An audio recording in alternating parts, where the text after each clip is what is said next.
noche. ¿Cómo están ustedes? ¿Cómo les fue en la semana? Esperamos que hayan visto buen cine. Vilmita, bienvenida a Un Cafecito con, de Un regreso, café. porque nosotros sí vimos buen cine. Nosotros vimos The Defiant Ones, o Los Desafiantes, o Fuga en Cadena, o Fugitivos, dependiendo de qué país nos sintonicen. Déjenos en los comentarios. Una película de Stanley Kramer, Ujú. 1958. Vilmita, ¿qué te pareció Los Desafiantes? Los Desafiantes. Eh, Otra de esas películas que no te la esperas, porque es de este par de, oye, qué feo cantaba este tipo. No, sí cantaba bien. No me gustó la canción que cantó, pero Y bueno, no musicales de Porgy and Bess, entonces. no sé. No, lo que pasa es que son este par de hombres que están viajando en un camión. No se sabe a dónde los están trasladando, pero hay un accidente, el camión voltea y ellos están encadenados, es un camión de presos, que no se sabe si los están cambiando de cárcel o qué es lo que está pasando, pero van los presos ahí encadenados y cuando voltea el camión, ellos dos están peleando, que es Tony Curtis y Sidney Poitier, y que va uno encadenado con el otro. De repente empiezan a discutir, se voltea el camión, corten, se escaparon. Son, Entonces, son, son de estas, van encadenados porque eran las famosas chain gang, ¿no? Los que llevaban a los presos a hacer trabajos forzados, a picar piedra, a arreglar el camino, algo. Entonces, como uno que van de regreso de estas actividades forzadas, de alguna manera que les hacían, ajá. y pues, con esta volcadura del camión empieza la historia, que pues, por demás algo bastante interesante. Si no han tenido la oportunidad de verla, pues esta película es justamente el viaje, la odisea de dos fugitivos que están encadenados y condenados a vivir juntos. La particularidad que tienen estos es que uno de ellos es un hombre de color, un afroamericano, y el otro pues un caucásico. En la época, estamos hablando de una película de los 50 donde la tensión racial era lo imperante, era la norma. Y están ellos además en el sur de los Estados Unidos y pues, ¿qué tienen que hacer? Ambos están buscando lo mismo, alcanzar la libertad, pero las tensiones raciales, tanto propias como lo que viven con el pueblo y donde sea que van, pues no tardan en enfrentarlos, ¿no? En confrontar lo que piensa cada uno de ellos. Sí, es que de hecho empiezan a planear, primero se quieren, pues estar encadenados el uno al otro, ¿no? Y lo primero que intentan es zafarse, pero no pueden, pero una tremenda cadena ahí. Entonces empiezan a escapar encadenados. Y de repente el personaje de Tony Curtis dice, no, pues vámonos al sur porque yo ahí conozco a alguien. Y le dice, no, dice, a mí no me vas a llevar al sur, le dice el de Sidney Portier, le dice, porque una persona como yo corre mucho peligro allá. Entonces, como tú dices, al principio ellos tienen sus diferencias, pues, o sea, los dos han vivido,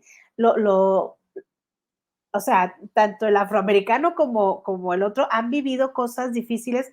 Hay una escena que a mí me llamó mucho la atención porque cada que le dice algo Tony Curtis, que no me acuerdo el nombre ahorita, pero el otro le dice gracias, y le dice, deja de decirme gracias, estoy harto de oír esa palabra. Dice el otro, pero ¿por qué? Porque yo trabajaba acomodando carros y tenía que dar las gracias, y vivía de propinas y tenía que dar las gracias aunque no me dieran propina. O sea, estaba como muy herido en su orgullo, en su ego, era algo que le dolía mucho a él. Y el otro le decía, yo he tenido toda mi vida que decir gracias. Le dice, o sea, se me hizo muy interesante esa escena porque como una palabra tan usual y tan sencilla, o sea, había un conflicto entre ellos, o sea, un conflicto para ellos, perdón, pero cada uno la veía de diferente manera. Y el personaje de Cullen, se llamaba el personaje de Sidney Portier, Uh -huh. era Cullen y el Y yo, otro era, ¿cómo era? yo, o John. John. Y si te fijas que no se oyen los nombres hasta casi al final, no sabes cómo se llaman. Pero eso es lo interesante porque van justamente dándole una humanidad al personaje, pero conforme va avanzando. Es esta parte de arco narrativo y de descubrimiento que va teniendo cada uno de ellos, de cómo, decíamos, van confrontando sus pensamientos retrógrados en muchos casos, su forma de pensar, porque la película te reta esto. Son de estas películas en las cuales vaya, el cine en esa época no era solo para entretener, ¿no? Ajá. Justamente para hacerte pensar, para poner temas sociales punzantes sobre la mesa. Y aquí ves justamente que te pone a dos personajes que pues no están apartados el uno del otro. O sea, lo que aparta al hombre es la falta de conocimiento el uno por el otro. Y este conocimiento lo van adquiriendo conforme van teniendo que vivir juntos, pasando pues, distintas peripecias juntos. Y del conocimiento pues nace un respeto y del respeto pues viene ya justamente la camaradería, la empatía, porque vemos como este viaje no nada más es visual o vaya lo que te ponen en pantalla, sino que también es metafórico, ¿no? Es una odisea completa que van viviendo ambos personajes de aceptación propia y de aceptación del otro. Sí, mira, aquí vemos cómo esta era la cadena que ellos llevaban, que la verdad, o sea, es una cadena de un tamaño, ¿cómo te diré? Los deja actuar, pero al mismo tiempo los tiene unidos. Si te fijas que lo largo de la cadena, de alguna manera sí los deja moverse, pero los tiene unidos uno al otro. Y a mí me llamaba mucho la atención cómo estaban interactuando entre ellos, o sea, al principio, porque precisamente en esta escena, ahí se están peleando, que es al principio. Y hay una parte porque los empiezan a buscar, la policía los empieza a buscar, y todavía dice, ¿cómo que un caucásico y un afro están encadenados? Y El dice, y, humor muy particular, dice. sí, dice, es que el alcalde tiene un humor muy raro. Uh-huh. Y luego dice, ¿saben qué? Dice el alcalde que ya no los busquen tanto porque de todos modos se van a matar ahorita los dos. O sea, como diciendo, no van a aguantar dos personas así estar encadenadas, se van a matar. Sin embargo, los empiezan a buscar. De todos Uh-huh. modos van y los buscan. Y ellos saben que los están buscando, porque los buscan con perros y es mucha la gente lo que los está buscando. Y ellos van caminando, pero al mismo tiempo se van conociendo. Entonces, la primera noche, esto se me hizo muy padre porque la primera noche se comen una rana, ¿no? O sea, Es lo que hay. es lo que hay, pero al mismo tiempo ahí es donde empiezan ellos a compartir. A mí esta fue la parte donde se me hizo, ya, empezaron a compartir, porque solo era una rana. Pero fíjate, por ejemplo, hasta ese punto de la película empiezan las frases interesantes. Bueno, empiezan desde antes, pero aquí tienen una particular que decían, es que, ¿qué es el ruido que hay? ¿No? Están en un pantano. Dice, pues son insectos, son animales. Dice, Ajá. aquí está el ruido que hacen, ¿no? Al final del día, insectos o personas, nadie se entiende entre ellos, ¿no? Es puro ruido. Y vas viendo cómo justamente ellos al inicio, por más que hablen el mismo idioma, obviamente, no se entienden. ¿Por qué? Porque cada uno trae un bagaje. Y también viene, por ejemplo, en esta parte, como ves al personaje de Sidney Poitier, a Colin, cómo reacciona cuando le dicen voy, ¿no? O sea, chico, sí, a ver, chico, vas a hacer esto. O sea, y el otro lo trae y lo dice de forma innata, porque no es Colin un personaje racista realmente. Simplemente que trae muchas enseñanzas aprendidas, inherentes a donde ha crecido, que para él son palabras o costumbres del día a día, pero que son hirientes para el personaje de Colin. Es más bien eso, fíjate que ahí tienes toda la razón, no es precisamente que sea racista, sino que es lo que así han vivido, Uh-huh. así han vivido siempre. Y así han vivido que cuando encuentran al niño este que les está apuntando, el niño le tiene miedo al, al Anda. afro, al afroamericano le tiene miedo, y se refugia detrás del otro, porque, o sea, es algo que ya lo traen aprendido. Y también cuando se encuentran en este pueblo, por el que van, es por, o sea, por el afro, o sea, está bien dura el racismo ahí, pero vas viendo cómo ellos dos se empiezan ¿cómo te diré? Hacen como una pequeña sociedad o un pequeño, ¿cómo se dice? Se hacen cómplices, o sea, se empiezan a ayudar Es lo los que te digo, dos. haciendo la camaradería entre ellos, de alguna forma primero forzada y después pues ya sale como instinto de forma natural. ¿Por qué? Porque han aprendido a convivir. Y eso es, Exacto.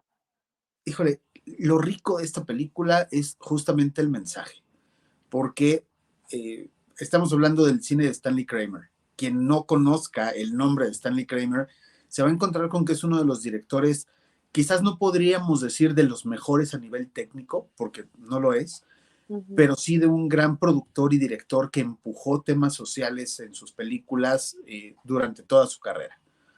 Él es el responsable de la producción de películas como High Noon o La Hora Señalada, que peleaba justamente contra el tema de la lista negra y de toda la lucha del macartismo en su momento. Él es el responsable de películas como esta de Defiant Ones, como el caso de Juicios de Nuremberg, adivina quién viene a cenar, El mundo está loco loco. O sea, va a haber muchas películas de Stanley Kramer que justamente van hacia tratar de retar lo que la sociedad decía en ese momento y poner sobre la mesa temas punzantes, como es el caso del racismo que aborda en esta película de The Fine Ones. Oye, pero estaba pensando la palabra, no sé qué tanto la podemos decir, ¿no? Pero yo siento que es como una lección de decir, si ustedes, si nos conocemos como sociedad y entendemos uno al otro, vean lo que se puede lograr. Que al final sí te quedas así como que, ay, Dios mío, pero el final sí me dolió un poquito. Me ¿Te dolió dolió. el sentido de que te puso triste o de que hubieras querido que terminara de otra? Sí, me hubiera gustado que hubiera terminado de otra manera, pero al mismo tiempo te das cuenta que se formula son muy fuerte ahí entre ellos dos, se hizo una, hasta como ahora está, digo, en esa época ni siquiera se pensaba en la palabra, no, pero un bromance, o sea, hay como un tipo bromance entre ellos, porque sí se hacen muy unidos y se empiezan a respetar los dos, se empiezan a hasta tener cariño, pues, y a preocuparse el uno por el otro, a pesar de todas las circunstancias y a pesar de que se empiezan a presentar oportunidades tanto buenas como malas, que al final de cuentas llega un momento en que las decisiones son ellos dos nada más. Entonces, sí es algo muy, está padre, pues sí está padre la relación que se hace. Se me hizo muy, muy interesante, muy, y tenemos Y que, que siendo a prueba en varios momentos, porque dentro de toda la odisea que van viviendo, primero, por ejemplo, pues caen en un hoyo con lodo, antes incluso tienen que cruzar un río entre los dos atados, pues no es algo sencillo. Cuando van saliendo del pozo con lodo, ves como visualmente también hay un tema que el personaje, el blanco, el de Tony Curtis, se tiene que apoyar, ¿no? Y hundir de alguna forma un poquito a Sidney Poitier y se suben sus hombros, ¿no? Para poder subir, aprovechando la fortaleza de este. En ese momento todavía no hay esa camaradería. Y cuando llegan, por ejemplo, a la siguiente etapa, que es la del pueblo, cuando entran a la tienda y pues, son descubiertos, ahí viene una parte bien fuerte, que es el intento de linchamiento que hay y cómo se defiende el personaje de Tony Curtis diciendo, a mí no me linchen, ¿no? Yo soy blanco, váyanse contra ajá. otro. Oye, pero fíjate, ahorita que estás diciendo eso de cuando salen del pozo, cuando cruzan el río, el que va adelante es Colin, el Sidney Uh Poitier. -huh. O sea, él va adelante porque es el más grande y es el más fuerte. Y lo empieza a jalar, y, o sea, él es el que lleva, pero de repente se lo lleva la corriente y el otro ya usa más la astucia para sacarlo del río y todavía le dice, ¿por qué me sacaste? Porque ahí todavía apenas iban empezando. Dice, ¿por qué me sacaste? Dice no te saqué por ti, te saqué por mí. O sea, Sí, porque si no yo, si no, yo me hundo, ¿no? O sea, te saqué para no hundirme yo. exacto. Entonces, y como que dice, y como que el otro se queda, ah, ok. Y después caen al hoyo ese, que mejor dicho se tiran, porque se tiran al hoyo ese, y le dice, déjame, no ven que no pueden salir así cada uno, entonces le dice, déjame subirme en tus hombros y me empujas y podemos salir los dos. Entonces ya como que se empiezan a dar cuenta que si hacen equipo es mejor toda, o sea, pueden avanzar más y más rápido porque no se pueden separar, estar encadenados. Pero sí, cuando llegan al pueblo, ahí ya tienen que usar la astucia, porque, y también la buena de Dios, José Roberto, porque yo sí pensé que ahí los iban a linchar. Pero viene, por cierto, ahí un personaje que yo siento que tú vas a haber identificado una de las películas que te han gustado, que es El Hombre Lobo, porque viene el personaje de Lon Chaney, ¿no? Ahí está. Que qué bonito papel. De repente te quedas pensando, ¿cómo que, o sea, es el que impide que los linchen? Primero argumentando que pues, no, eso no es hacer justicia, y ellos, su papel es tenerlos presos hasta que llegue la policía, pero después cuando están presos, los va y los libera, ¿no? Les permite salir. Y es tema de un segundo cuando te das cuenta que sus brazos también tienen las marcas de haber estado atado en alguna cadena, y entiendes, ¿no? Que él es el que tiene la empatía hacia con ellos. No Ah, sabes o no entiendes si él también huyó en algún momento o si fue liberado de forma legal, pero él entiende el sufrimiento que tienen ambos, y por eso va y los libera. Es un papel pequeñito pero muy bonito, y sobre todo considerando el actor que es Lon Chaney Jr., que pues, no sé, vale la pena. A mí me da mucho gusto verla.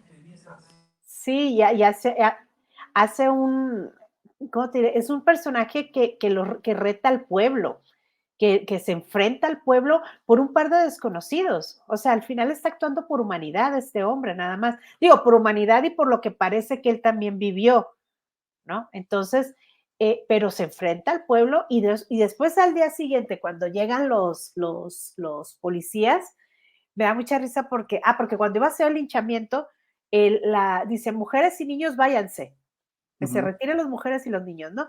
Entonces, cuando llegan al día siguiente, le pregunta a las mujeres, dice, a nosotros nos sacaron de aquí. Dice, nosotros dijeron, las mujeres se lavan las manos y dice, a nosotros ni nos andan preguntando. Pero sí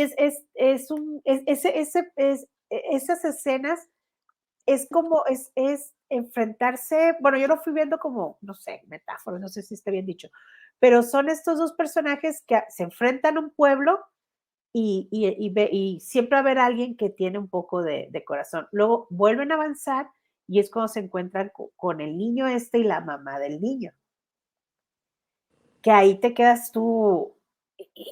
Esa era la prueba más difícil, la verdad, la de esta mujer que, Que un personaje que terminas odiando de alguna forma. Al principio le agradeces que los haya salvado, que les dé cobijo. Obviamente ella no esconde su racismo, nunca lo esconde, pero pues sí, es la máxima prueba, ¿no? Es un personaje que terminas odiando, y a lo mejor comprendiendo, no sé si llegas a comprender, pero sí entender de alguna forma los motivos que la llevan a actuar así.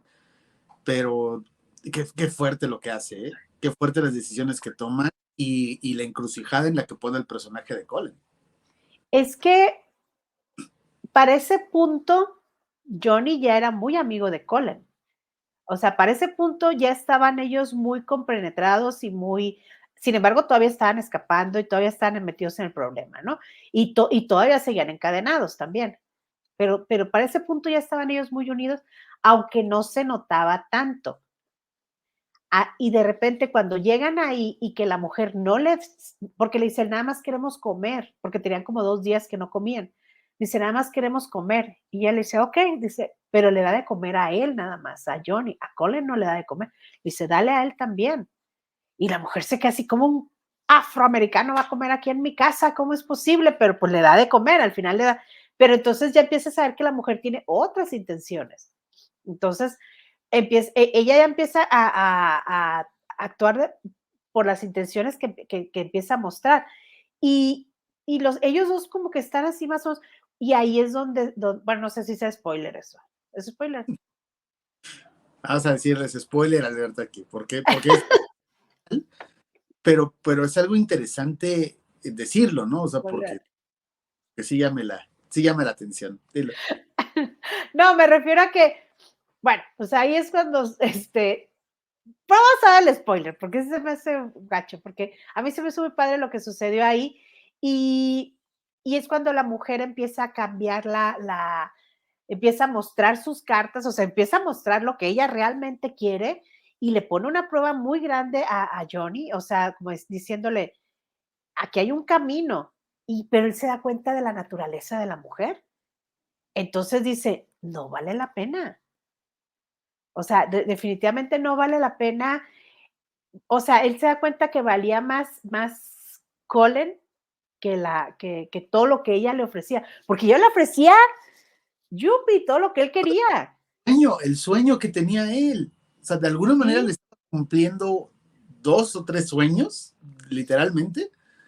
Este, y pues simplemente él pudo haber seguido la corriente y decir, perfecto, ¿no? De aquí soy, me salvo y estamos del otro lado. Y no es, híjole, es que sí es spoiler, por así decir, pero las decisiones que se toman y las razones son lo que lo dejan a uno justamente pensando, ¿no? O sea, ¿qué habría hecho? ¿Qué habría pensado? ¿Por qué está actuando de esta manera? Digo, a los demás personajes llegas a entender, incluso en el tema de la gente que los está persiguiendo, llegas a entender las motivaciones, llegas a entender el por qué lo hacen, ¿no? En algunos casos, tema de legalidad, en algunos otros casos, tema de hasta de unirte a un lugar para ir a linchar a un negro, perdón, a un personaje, este, todos tienen sus razones por las cuales están haciendo las cosas. La de ella es la que puedes entender, pero nunca comprender. Y lo hace todo a través de cierta ternura, de una suerte de sensualidad también, pero su actuar es quizás el que menos, con el que menos puedes congeniar, ¿no? y es una mujer muy bella, o sea, es joven, es bella, está sola, es rica, o sea, tiene todo esta mujer. Pero sí, te digo, a mí se me hace muy fuerte ese personaje, se me hizo muy, me sacó mucho de onda, la verdad, mucho, pero es la máxima prueba. Entonces, ahí es donde dices tú, qué buena está esta historia. ¿Sí? Qué buena es esta historia. O sea, cómo hay pruebas que le va, o sea, que a esta amistad que se está formando, porque es una amistad de 3 días, pero se hace tan fuerte que va superando y superando y superando hasta llegar al final. Entonces, Pero fíjate que es algo que me gusta del cine de Stanley Kramer y de Kramer como director, porque a pesar de que es una película donde claramente te quiere dar un mensaje y poner sobre la mesa muchos temas, no se trata de una película nada más sosa en la cual te lo pongan como panfletario. Es una película que si tú no la quieres ver por el mensaje, de todas formas te entretiene, de todas formas te emociona, porque es un thriller bien llevado, o sea, es un thriller en el sentido de que siempre están en constante peligro, siempre están atrás con, ya ni siquiera con perros a huesos, con ujú, Dobermans, dándolos. Siempre están atrás a punto de ser detenidos por una u otra circunstancia. Entonces, la dirección también es buena, también te va llevando a saber, a buscar qué va a pasar, por qué va a pasar. Y sí hay momentos a lo mejor de cierta calma, pero después viene justamente que se complica la situación en la que están y vas junto con ellos sufriendo y queriendo pasar a esta escapatoria, ¿no? A este final que buscan todos, que es el tren. ujú. Oye, pero no se me hace tan de calma a mí, porque esas pláticas que tienen ellos tranquilos son muy ricas las pláticas, son muy buenas. No es, o sea, esta película no hay un momento en que se caiga la película, porque siempre están pasando cosas y están diciendo cosas interesantes. Inclusive ahorita que tocaste el tema de los perros, el tipo de los perros es buenísimo el personaje ese porque él está cuidando sus perros, son perros de, ¿cómo les dicen? De casa, ¿no? Porque contratan a unos como cazadores porque dicen, vamos a cazar, es como cazar conejos, le dicen, no, pero son seres humanos. Lo mismo, conejos humanos es lo mismo, los perros los van a encontrar. Y se queda el sheriff así como que, fregado, ¿qué ondas con esta gente, no? Pero el hombre le tiene mucha consideración a sus perros. O sea, no quieren ni que coman enseguida de ellos, porque o sea, los van a alborotar. O sea, muy, está muy del cuidado de sus perros. Y dice, ¿y esta qué raza es? Dice, no, pues son unos Doberman, pero esos son para el último, para que los despedacen. Entonces, cuando por fin los encuentran, le dice, bueno, cuando creen que los encuentran, porque todavía no los encuentran, dice, tírale los Doberman. Y este sheriff, que qué buen personaje también este del sheriff, el que los anda buscando. ¿Quién es este personaje? ¿Cómo se llama este hombre? Bueno, el actor se llama Theodore Bickel. No es un actor de los que sean tan famosos, tuvo también sus papeles interesantes, pero es esta quizás su mejor actuación. De hecho, ya hablaremos hacia el final. La película tiene en su año varias nominaciones a los Óscares, y dentro de las que hay es este personaje como mejor actor de reparto, la mamá de Billy como mejor actriz de reparto y ambos protagonistas nominados como mejor actor principal. Ah, mira, porque él como sheriff es el que muestra más humanidad, porque le dice, no los, no, no quiero que los despedacen, los perros, se los quiero agarrar nada más. No, ¿cómo? Pues entonces, ¿para qué trajimos a los Doberman? Casi, casi, ¿no? Y dice, no, guardan a los Doberman no los vamos a usar, vamos a seguir usando los sabuesos. Entonces, y bueno, ya también es spoiler en el final, pero No, poniendo en riesgo su trabajo, sí, porque esa es lo otra. ponen muy en claro desde el principio. Es año electoral, ¿eh? Y al sheriff se le elige, ¿eh? Y cuidado y no hagas lo que se puede hacer porque te echas en contra a todo mundo y adiós reelección. Pero es un gran personaje también este del sheriff, porque también es un personaje que se está desarrollando. Te digo, tiene muy buenos personajes, o sea, todos son buenos personajes, la verdad. Bueno, a mí me gustaron todos. Y como tú dices, si no te interesa ver el tema racial y esas cosas, pues está muy padre porque es una persecución muy buena. Como la del fugitivo, ¿te acuerdas que lo andaban persiguiendo? Nomás que esta tiene, te puedes ir por varias vertientes, pues por el mensaje, por la persecución, la acción, las pláticas. Es una gran película, José Roberto. Pues sí, digo, estamos ante un clásico de esos que siempre se mencionan, pero que quizás no sea de los que más luz atraen a ellos, pero que es uno de los que recomendamos, que tiene que verse, tanto por lo que representa en el contexto histórico en el cual sale la película, como por su arraigo, ¿no? Y su papel en el tiempo. Aquí tienes haciendo estrellas a Tony Curtis, haciendo estrellas a Sidney Poitier, que, pues bueno, años después siguieron con muchos mejores papeles, quizás, a lo mejor no son el pináculo de ninguno de ellos, pero que cimientan aquí su carrera. Decía, la película incluso en su año está nominada a 9 Óscares, incluyendo Mejor Película. Solamente gana 2, mejor fotografía en blanco y negro y mejor guión original. Y aquí también parte de lo curioso que viene de nuevo con el cine de Stanley Kramer, es que los dos personajes que son los guionistas son los que aparecen al inicio como los que van llevando los reos. ¿En serio? Que van llevando los reos. Y lo gracioso es que cuando aparecen sus nombres en pantalla, están ellos en la toma y aparecen su nombre debajo de cada uno de ellos.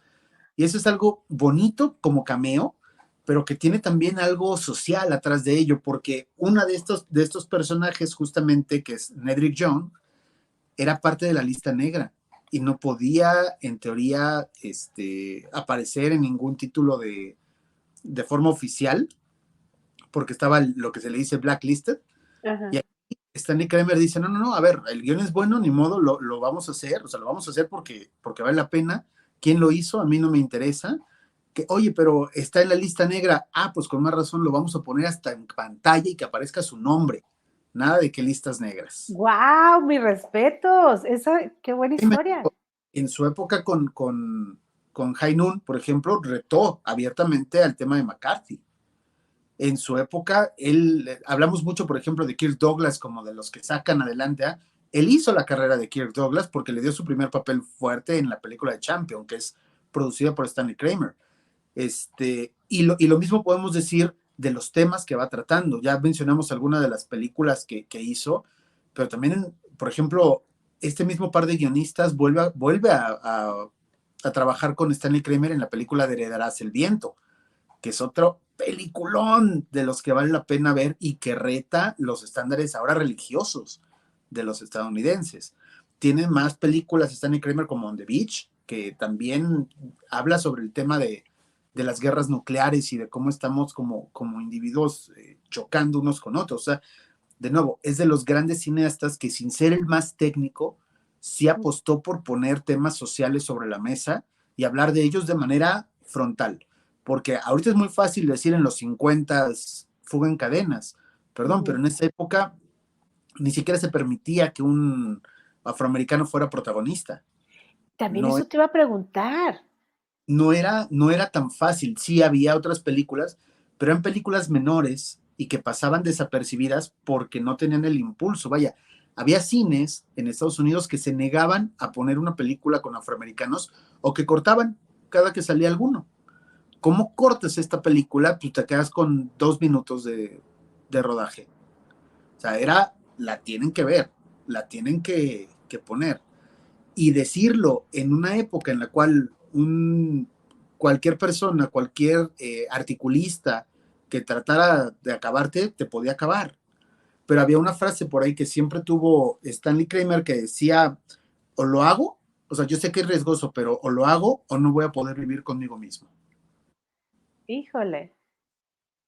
Es de verdad de los cineastas que no nada más por lo bueno de sus películas, de hecho, él nunca ganó un Oscar a pesar de estar como 9, 10 veces nominado, pero sí gana el premio Thalberg, que es de alguna forma de los más importantes y que se le da por una constancia en excelencia a nivel de producción. Pues es que Entonces, ahí es donde te das cuenta que los premios no son tan importantes, ¿no? O sea, porque si está, yo me imagino que pisaba muchos callos este tipo de cine. pues sí, y mira, por ejemplo, hablando de premios, yo digo que de alguna forma sí lo son, porque aquí estás hablando del primer actor afroamericano nominado a un Oscar, que es Sidney Poitier por esta película. O sea, sí, había habido actrices de reparto, pero nunca un actor, y no en las categorías principales, como si lo logra Sidney Poitier con esta, y que lo gana 4 años después. Oh, mira. Pero te digo, de todos modos, porque ya sea que desde entonces obedecían a cuestiones sociales y esas cosas. Sí, sí, sí lo hacían. Y por eso tiene tanta significancia, tanto significado, perdón, el hecho de que haya estado nominada también a Mejor Película, que no gana, y si vemos, híjole, ¿quién gana? Da esta tristeza. Un musical, que yo soy fan de los musicales, pero es Gigi, que no es de los mejores de Vincente Minelli, pero pues Gigi se lleva 9 Óscares, ¿no? Y aquí The Defiant One se va con 2. Ajá. Entonces, digo, cosas que valen la pena a lo mejor porque le da cierta notoriedad histórica también a la película. Oh, y oye, qué buenos datos esos, José. Yo sé lo que te iba a preguntar porque yo decía, ¿que no era esa época en la que una persona de color no estaba tan fuerte? Pero yo pensando con mi pensamiento de ahorita, dice, no, pues es Sidney Poitier, claro que era importante, pero todavía no era tan importante en ese momento, ¿no? Era cualquier persona X. No, una persona X, te digo, ya tenía ciertos protagónicos, sobre todo en películas, pues, digamos de los 50, tenía 2, 3 años rondando por ahí, pero eran películas menores. Ujú. La primera película grande, por así decir, que protagoniza. Y lo hace de una forma impecable, hablando de premios, por ejemplo, él gana el Oso de Plata Mejor Actor en Berlín en ese año, ¿no? Y tiene, por ejemplo, el BAFTA también lo gana ese año por su actuación, pero no gana el Ujú. Oscar, también lo pierde ante un actorazo que es David Niven por Mesas Separadas, pero pues empieza a mover y empieza a remover, pues digamos, la conciencia de mucha gente. Ahora, para el papel de Tony Curtis, como datos curiosos, estuvo considerado en un momento Frank Sinatra, estuvo considerado sobre todo Robert Mitchum, que se le había ofrecido el papel, pero él lo rechaza diciendo que no es creíble la película porque nunca en el sur hubieran puesto a un negro con un blanco encadenados juntos. Se hace la leyenda urbana de que lo rechaza por racista, pero no, porque simplemente fue sacar de contexto sus palabras, porque él no lo era. Otro de los personajes que estuvo atado a la producción durante mucho tiempo, para el mismo papel de Tony Curtis, fue Marlon Brando. Uh, De agendas no lo permitió. Y Marlon Brando ya había trabajado con Stanley Kramer antes y quería hacer la película, pero las agendas no lo permitieron. pero no, bueno, no sé, no tenía fama Marlon Brando o si era abierto, o era más liberal, era más No, él abierto, era porque muy liberal. Él era muy liberal, entonces Brando. lo estoy juzgando mal. Pero sí, uy, imagínate Marlon Brando en este papel también. Hubiera sido lo que hubiera sido. El Brando de los 50, todavía joven, atlético. Bellísimo. Bueno, que mi Tony Curtis también estaba, que es lo que te decía hace rato, yo no juzgo a la mujer también por querérselo conchabar ahí. Pero sí, y muy alto, era muy alto este Sidney Poitier al lado de él, ¿no? De Tony Curtis. Y que no Porque, era nada bajito de estatura, ¿eh? Lo vimos en la película pasada cuando está con Jack Lemmon, que también era alto. ajá, Tony Curtis era más alto. sí, pero Entonces, es que el cine Poitier era una cosa tremenda, o sea, enorme. sí, no, pero esta película, y mira, me da pena que sea tan difícil de conseguir porque es una gran película que yo creo que aplica hasta esta época, José Roberto. Sí. O sea, es un tema tan universal que a pesar de que es del 58, 2024, y esta película sigue funcionando. O sea, por el Sí. tema, por todo. No es una película lenta, no es, o sea, es una película movida que Y dura poquito, que esa es la otra cosa que tenemos con el cine de esta época, ¿no? Hora y media para contarte una película. Y todo lo que te cuenten es hora y media. es que no es necesario, gente, las 4 horas, o sea, no es necesario tanto tiempo para contarte una historia. Esta es una historia rápida, con muy buenos mensajes, muy buenos diálogos, dinámica, personajes súper bien hechos y aparte unas actuaciones increíbles también. Y es 1 hora como 38, ¿no? La que dura 1 hora 36 más o menos, creo que es lo que dura. 1:36 dice. Sí, eso, es porque yo me fijé y dije, ay, mira, me la voy a aventar rápido. Pero sí está un poquito difícil de conseguir, hay que meterse a nadar aguas internacionales, pero así, mira. Es lo bueno del formato físico, Vilmita. Y José Roberto, cómo me reniega con eso. Y mira, esta foto ya no más porque no la quiero dejar pasar, porque ahí qué bonita foto está, ¿eh? Porque eso sí, cómo fumaban este par. Sí. Era la época. Pero sí, ahí es donde te das cuenta cómo son unos grandes amigos y la verdad, dos personajes muy buenos, muy entrañables. Me gustó mucho, José Roberto. Qué bueno que te gustó, porque, pues hablando justamente de Sidney Poitier y de Stanley Kramer, vamos a hablar de la próxima semana, ojalá nos acompañen, de una película también de ambos, que quizás tuvo más repercusión en el tema racial, porque vuelve a tocar, a poner el tema sobre la mesa, pero ahora lo hace retando las conciencias y retando incluso la forma de pensar de aquellos que se dicen liberales. Entonces, interesantísima película la que vamos a tener la próxima semana, que es ¿Sabes quién viene a cenar? O adivina quién viene a cenar.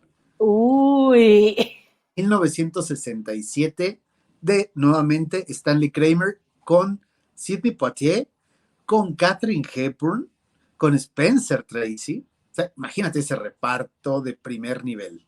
Así que esperemos que la vean, que nos acompañen la próxima semana, pero sobre todo que se suscriban al canal, que nos den like, que nos comenten qué les parece y también que nos propongan qué películas quieren ver.